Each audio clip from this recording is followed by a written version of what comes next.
week's edition of 7-minute tips for improving your business English. Today we're going to talk about reading skills and how important it is for improving your vocabulary. Vocabulary is something that we all need to work on a very regular basis. If you're learning a language daily, would be the ideal, because if you even if you learn one new word every day, you will increase your vocabulary by 375 words in a year. And obviously, the more words you know, the more eloquent you will become. So the easier you'll find it to express exactly how you feel and express your ideas in better detail.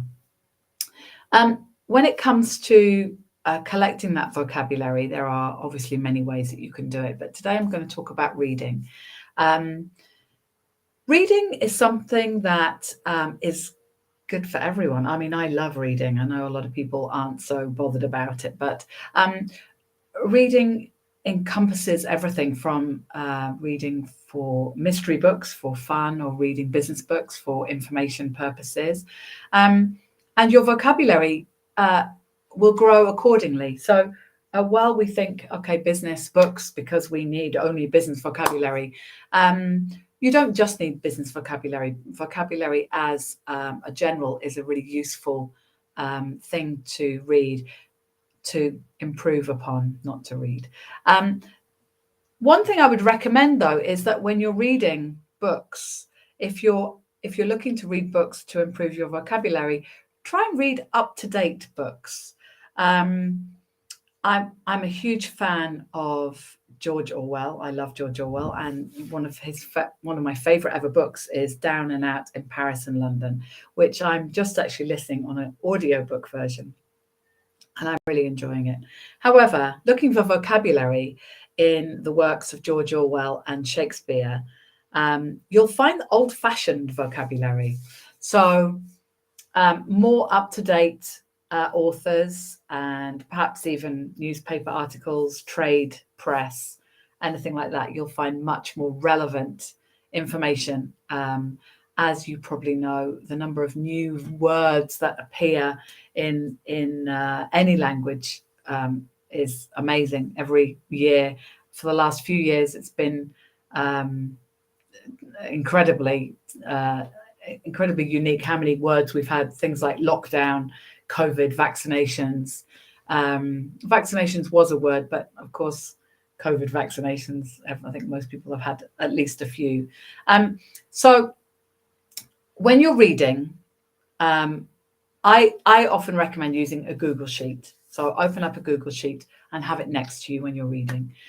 The whole key is to balance the enjoyment of the reading along with the noting of the new words. So try and find a book that you are comfortable with the content. Even if you read it in your own language first and then read it in English. Harry Potter is one that I recommend a lot, because it starts off at a slightly lower level. The target age was around 13 to 15 for his first book.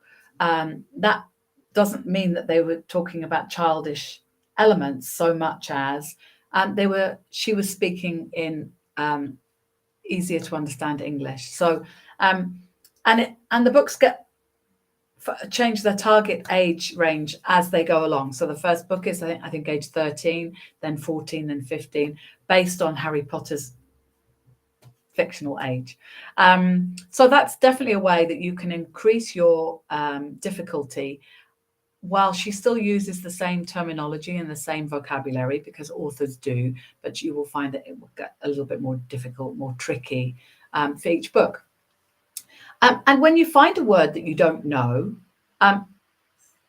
if you are reading Harry Potter, I would recommend watching it first, because there are a lot of non-English words, magical words. So you might want to look out for those so you don't learn them. Although I think muggles has been definitely integrated. The word muggles has definitely been integrated into everyday language. Muggles, for those that have never read Harry Potter, are non-magical folk. So make a note of the words and phrases that you don't really understand, or that you read and think, I've got a good idea of what that means, but it's a useful word and a useful phrase. Make a note of those as you're reading. And then when you finish reading for the day, go through those words and phrases and find out more about them. So have a look at the meaning, write some example sentences for yourself. Don't copy the example sentences where it's originally come from. Create your own. The idea of doing this is that you will, by using the word, your brain is more likely to retain the information. And then when you've done all of those words, go through and review them regularly. Now, daily, twice daily, whenever you, I don't know, you could do it anytime. If you go to the toilet, if you get on the train, find yourself a routine of when you want to review them, and review them as many times as you can. The more often you review them, the easier it will be for your brain to retain the information. And retaining information is what it's about. There's no point in learning a whole huge batch of new words only to forget them tomorrow. And we will forget them. If you don't use them, your brain will, the amount of information that your brain takes in every day, it can't possibly retain all of it. So you want to make sure that your brain retains the information that you actually want to be able to use again. That's kind of the key. So that's my point for today, is reading for vocabulary. So open your Google Sheets, find something that you'd like to read, make it enjoyable. You don't have to sit and study all the time. Just read through a book. If it's a business book, there are plenty of really entertaining business books on the market right now. Or maybe you want to read a fictional book, a mystery or a action or science fiction, or there's so many different excellent books available. So in fact, I think I'm going to do a blog about books recommendations soon, because a lot of people ask me this question. So yeah, find something to read and enjoy it. Okay, I have to go. See you soon. Have a lovely day. 7 minutes. Here's your 7 minutes to improving your business English. Have a great day.